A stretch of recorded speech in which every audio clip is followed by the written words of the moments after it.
In other news, we got your boy, Ezekiel Elliot. He's headed to Cabo. He's going to go down there. He's holding out for this contract, wants to be the highest paid running back to ever play the game. But he's down in Cabo, and he said that he, quote unquote, his words were he's going to work out on the beach.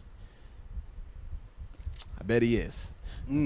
Is that a new thing? These running backs just go down to the beach during that holdout period? I gotta think that's a good workout. Running in the sand and running in the shallow water. There's a lot going on at the beach besides running in sand. Yeah. So that's the only thing I wonder about. But he said he wanted to go back there because he was in a good place. Remember the year that he was suspended for about, was it 5 or 6 games? Yeah. Mm-hmm. He went down there then. He said he was a good way to get away from all the distractions and stuff and really just focus in on whatever he's trying to do.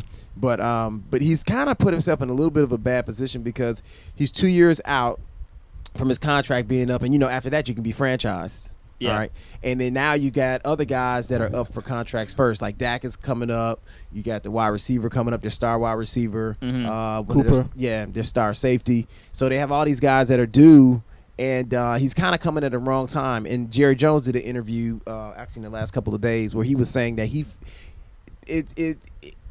got other things he's got to do. He's got to figure out a way. He doesn't want to lose Zeke, but he said he's got to figure out a way to pay all these guys at the appropriate time because everybody's due at a certain point. You have to stay underneath that cap. So I don't know if he jumped the gun, but we'll see how much he's trying to hold out. But in the meantime, if you're looking for him, he's going to be in Cabo, hanging out in Mexico.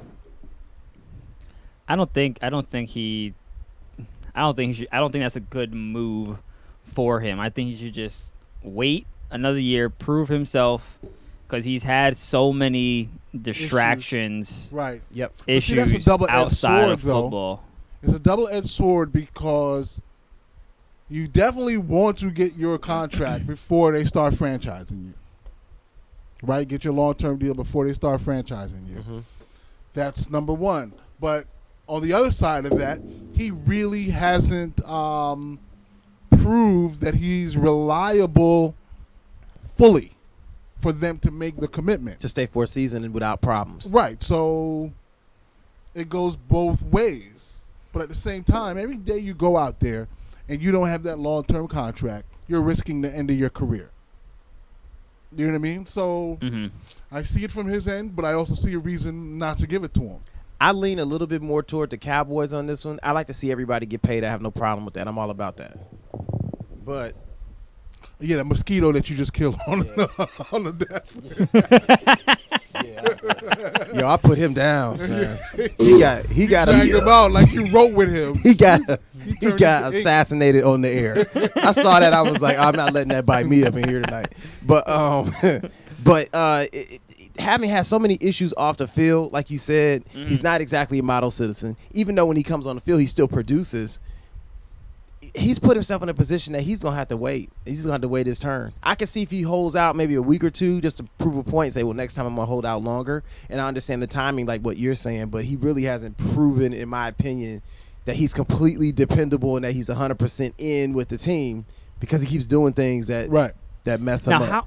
How does that work? Because I'm coming from a standpoint if in my workplace, if I mess up, and then a few months later I write an apology to my organization, and then a few months later now I'm asking for a raise. Like in those series of events, they don't add up in my own head. I mean, he's a football player, I understand that.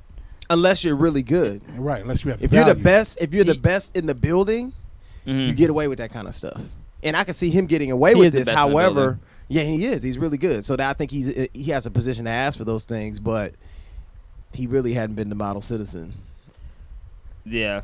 And it's bad decisions. Right. As where you're going and who's around you. Yeah.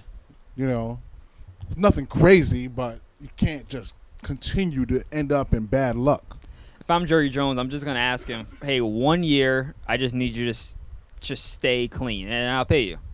I mean, I don't see the trust being fully there between ownership. Yeah, Cowboys they do pay. He pays. Cowboys never have issues with players. They reward their guys. They reached for Zeke in the draft. Like people didn't think they were going to draft him, so they really want him there. They're very loyal. They want him overly there. loyal. I think that's what Jerry's gonna have to do. That's a very good point. Say, look, these are the guys that have to get paid. You're on the list of those things. This is what I want to do right here.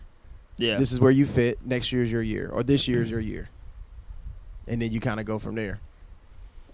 Yeah, definitely deserves his money from a talent standpoint, though.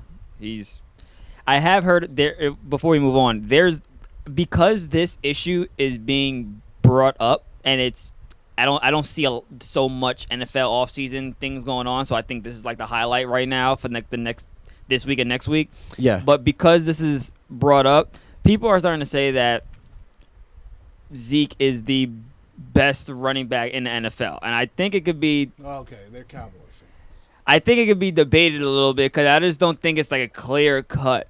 I just don't see that. We're gonna get to that. Okay.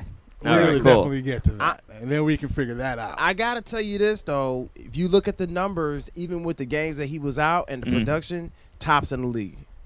Yeah, We're talking about yards after catches, hits, whatever. He's everything. Full 3-down back, stays on the field the whole time. Really doesn't get injured. The only time he's ever really come off the field was when he's had those little suspensions. Right. Yeah. So he's very durable. He's still super young. I mean, because you're talking about what, Ty Gurley, who else? Le'Veon Bell. Le'Veon, right? Le'Veon's good. I mean, you could debate. I mean, this is what you can. Yeah. Top 5 is good enough for me, as far as I'm concerned. Top 5 I'm not gonna sit definitely. here and try to But I argue. just feel like the media is just flat out saying this is the best running back in football, bar none, and this is it's only because of the storyline. I can Right. see the argument there, though. I can see it too. but It definitely you could, is. You could, if you replaced him with any of the top 3 or 4 running backs, would it be the same value to the Cowboys? Le'Veon be nasty in the Cowboys uniform. Look at Saquon. He had a monster rookie season. Right. I like Saquon a little bit better than Ezekiel. I do too. I feel like he could run routes better than Zeke. Right.